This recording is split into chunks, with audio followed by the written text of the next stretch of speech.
Assalamualaikum warahmatullahi wabarakatuh. Nama saya Sulaifa, mahasiswi dari STKIP NU Indramayu. Jurusan yang saya ambil Prodi PGST, Pendidikan Guru Sekolah Dasar, semester 5. Di sini saya akan memaparkan materi tentang penilaian tes dan non-tes pada mata kuliah evaluasi pembelajaran SD yang diampu oleh Ibu Kiki Fathiyani MPD. Pengertian tes. Tes adalah suatu pertanyaan atau tugas atau seperangkat tugas yang direncanakan untuk memperoleh informasi tentang atribut pendidikan atau psikologi yang setiap butir pertanyaan atau tugas tersebut mempunyai jawaban atau ketentuan yang dianggap benar. Macam-macam tes. Macam-macam tes digolongkan menjadi 3. Yang pertama, tes tertulis. Tes tertulis adalah tes yang menuntut jawaban peserta didik dalam bentuk tertulis. Yang kedua, tes lisan. Tes lisan adalah tes yang menuntut jawaban peserta didik dalam bentuk lisan. Dan yang ketiga, tes perbuatan atau praktek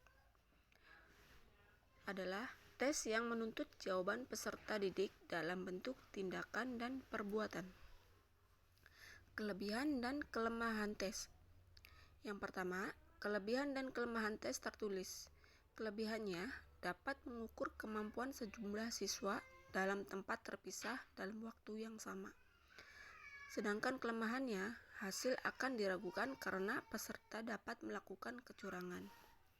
Yang kedua, kelebihan dan kelemahan tes lisan. Kelebihannya dapat menilai kemampuan dan tingkat pengetahuan yang dimiliki siswa dan hasil langsung diketahui siswa.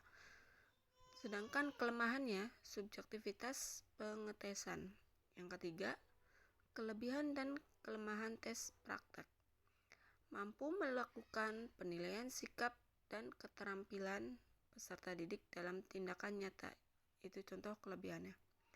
Sedangkan yang kelemahannya, waktu yang lebih lama.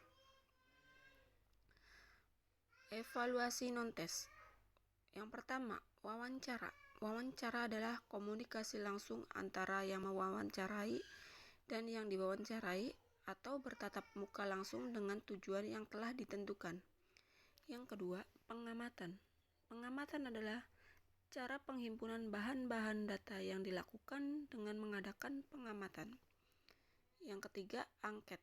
Angket adalah sebuah daftar pertanyaan yang harus diisi oleh orang yang akan diukur atau responden. Etika tes. Etika tes digolongkan menjadi 4. Yang pertama, kerahasiaan hasil tes. Yang kedua, keamanan tes. Yang ketiga, interpretasi tes. Dan yang keempat, penggunaan tes. Baik, sekian pemaparan materi dari saya. Kurang lebihnya mohon maaf.